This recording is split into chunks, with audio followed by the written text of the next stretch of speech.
गत 1 तारिख में भारत सर्वोच्च न्यायालय राय अनुसार मूल धारा संविधान 341 और 342 को विरुद्ध आचरण कर संरक्षण उपरे वर्गीकरण और कोटा उपरे पार्लियामेंट और राष्ट्रपति बिना अनुमति अनुसूचित जाति और जनजाति वर्गर भागीदारी आरक्षण को समाप्त करने उद्देश्य जो राय प्रदान करिसेंती ताहा अति दुर्भाग्यजनक और अणसांविधानिक अटे। अनुसूचित जाति और जनजाति संरक्षण उपरे वर्गीकरण को केवल सांसद और राष्ट्रपति अधिकार रही किंतु गत 1 तारिख में सर्वोच्च न्यायालय आरक्षण भितर आरक्षण और वर्गीकरण कर राज्य सरकार को निर्देश देते। द्वारा संविधान जनक डॉक्टर बी.आर. आंबेडकर को असम्मान और अनुसूचित जाति और जनजाति वर्गर लोकों को दुर्बल करने सह भाईचारा को नष्ट करने षड्यंत्र कर अनुसूचित जाति और जनजाति मिलित मंच पक्षर कहुई। कोलनरा ब्लॉक मुकुंदपुर ग्रामर बैंक छकरे मान्यपर न्यायालय देथिबा आरक्षण विरोध उभय अनुसूचित जाति और अनुसूचित जनजाति वर्गर मिलित भाव रास्ता रोक करथिले। बंद करने उद्देश्य किसी प्रतिक्रिया शुणा।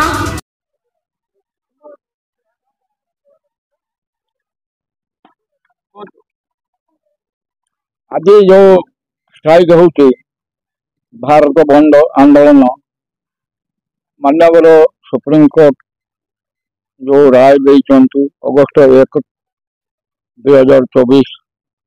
तारीख दिन से राय विरुद्ध आम आदिवासी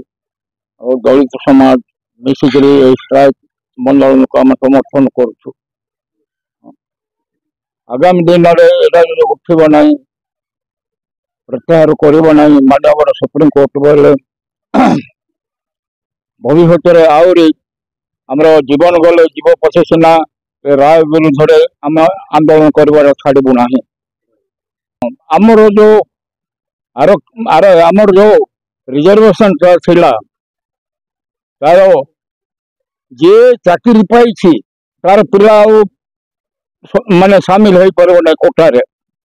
आउ जे भल भल चलुची कोठारे सामिल हो पारे ना। ये जिनसटा से केवल एससी एसटी मान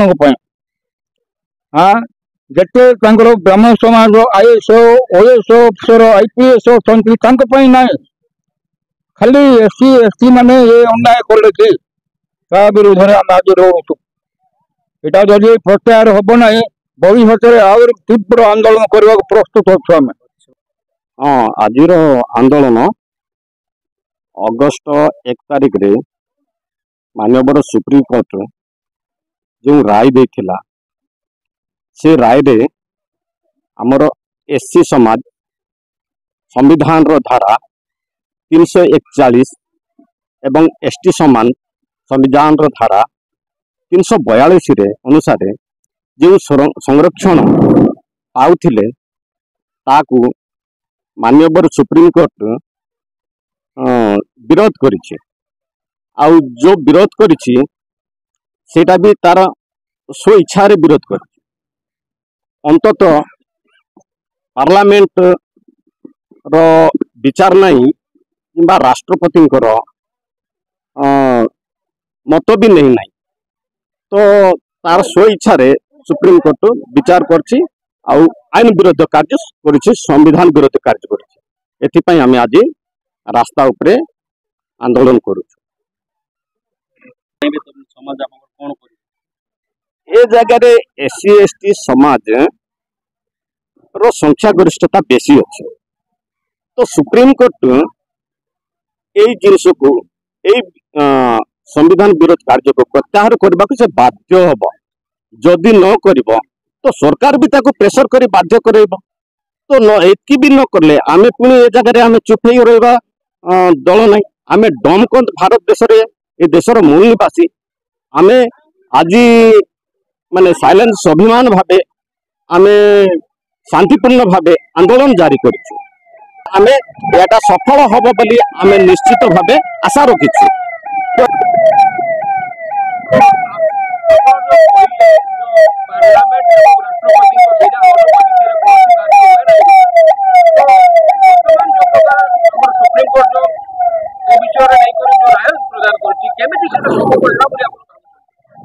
से जगह सुप्रीम कोर्ट रे 91% जज अच्छा ब्राह्मण बाद एससी एसटी जज से जगह कम अच्छा तेणु से मनमुखी शासन चलते मनमुखी आईन विरोधी कार्य करुँच। देखो आज आमर सका 6टा रू संध्या 6 घंटा पर्यंत आमर आंदोलन जारी रहा सारा भारत में होची सारा जिले में होची सारा ब्लॉक रे होची खाली आम मुकुंदपुर अंचल नुहे एड़ा जो माने अगस्त 1 तारिख 2024 तारिख दिन जो घोषणा कला माननीय सुप्रीम कोर्ट से राय विरोध में आम सब रास्ता रोक करके आंदोलन करा जदि प्रत्याहार करिबो नाही कौन समाज पाई डम समाज पाई जो प्रत्याहार लगे कि जो आमर रिजर्वेशन कोटा को उच्छेद करछंती से विरोध में आम समस्त एकत्रित हो आंदोलन को जारी रखी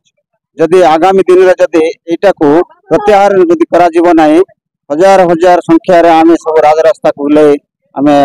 जोरदार करबे आंदोलन। आज आमर इलेक्ट्रिक मीडिया मेडिकल एम्बुलेंस आमर मजिस्ट्रेट को आम अटके रखिलु से आईनजीवी जाक से आईन को भंग करती से आईन को जोड़ती अटकईलु किंतु दुईटा ही आम छाड़ी आज इलेक्ट्रिक मीडिया को आमर मेडिकल ये दुईटा छाड़ी समस्त को आम कौन साइकिल आम आज छाड़ आरक्षण विरुद्ध सुप्रीम कोर्ट तरफ पदक्षेप नहीं आगामी दिन में आउ तो पुणी आज तो अल्प संख्या जो आम आंदोलन को जारी रखीचु पुणी पुनर्बार आगामी दिन में हजार हजार लक्ष लक्ष संख्या रास्ता घाट माने निया जाड़ी आम आंदोलन करें आम माने प्रतिश्रुति नहीं। तो आज आपण आंदोलन कर आंदोलन केते मात्रा रे सक्सेसफुल हैला बोली आपण भाव ना एटा तो हमको किछि न होले 90% सक्सेस हेबो बोले आम अनुमान करछु आ सब जगह रे तो हेछि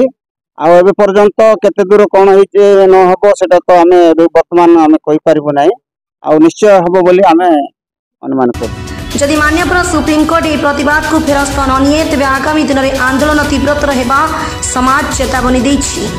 रायगढ़ संजीव कंडाकरी रिपोर्ट ओडिशा खबर।